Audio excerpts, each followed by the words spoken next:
Japan में हमेशा से ही मछलियाँ खाने का एक ज़रूर हिस्सा रही हैं और ये जितनी ताज़ा होती हैं लोग उसे उतना ही पसंद करते हैं।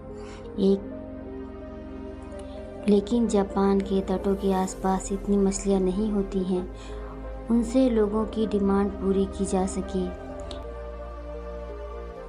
तो इसी वजह से मछुआरों को दूर समुद्र में जाकर मछलियाँ पकड़नी पड़ती हैं। जब इस तरह से मछलियाँ पकड़ने की शुरुआत हुई तो मछुआरों के सामने एक गंभीर समस्या आई। वे जितनी दूर मछली पकड़ने जाते उन्हें लौटने में उतना ही अधिक समय लगता और मछलियाँ बाजार तक पहुँचते पहुँचते बासी हो जाती और फिर कोई उन्हें खरीदना नहीं चाहता था। इस समस्या से निपटने के लिए मछुआरों ने अपनी बोट्स पर फ्रीज़र लगवा लिए। वे मछलियाँ पकड़ते और उन्हें फ्रीज़र में डाल देती। इस तरह से वे और भी देर तक मछलियाँ पकड़ सकते थे और उसे बाज़ार तक पहुँचा सकते थे। पर इसमें भी एक समस्या आ गई। जापानी फ्रोज़न फ़िश और फ्रेश फ़िश में आसानी से अंतर कर लेते थे और फ्रोज़न मछलियों को खरीदने से कतराते थे। उन्हें तो किसी भी कीमत पर ताज़ी मछलियाँ ही चाहिए थी।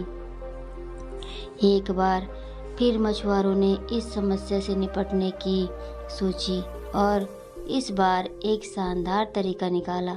उन्होंने अपनी बड़ी बड़ी जहाज़ों पर फिश टैंक बनवा लिए और अब वे मछलियाँ पकड़ते और उन्हें पानी से भरे टैंकों में डाल देते।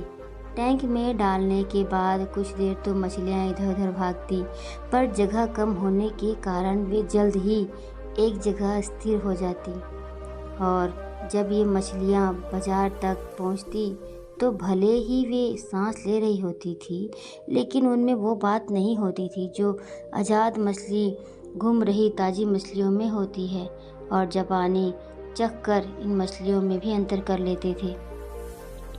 तो इतना कुछ करने के बाद भी समस्या जस की तस बनी हुई थी। अब मछुआरे क्या करते? वे कौन सा उपाय लगाते कि ताज़ी मछलियाँ लोगों तक पहुँच पाती? लेकिन मछुआरों ने एक इतनी अच्छी तरकीब लगाई, इसे सुनने के बाद आप भी कहोगे वाह क्या बात है। उन्होंने कुछ नया नहीं किया, वे अभी भी मछलियाँ टैंक में ही रखते थे, पर इस बार वो हर एक टैंक में एक शार्क की छोटी मछली डाल देते थे। शार्क कुछ मछलियों को ज़रूर खा जाती थी, पर ज़्यादातर मछलियाँ बिल्कुल ताज़ी रहती थी।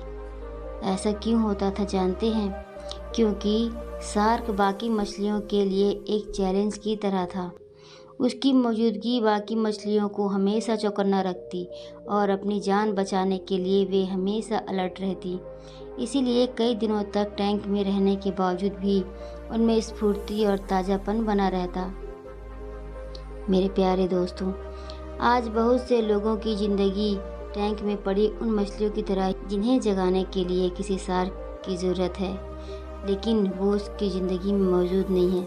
शार्क से यहाँ मतलब है कि चैलेंज।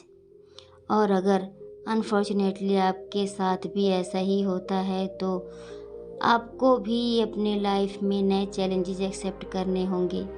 आप जिस रूटीन के आदी हो चुके हैं उससे कुछ अलग करना होगा। आपको अपना दायरा बढ़ाना होगा और एक बार फिर ज़िंदगी में रोमांच और नयापन लाना होगा।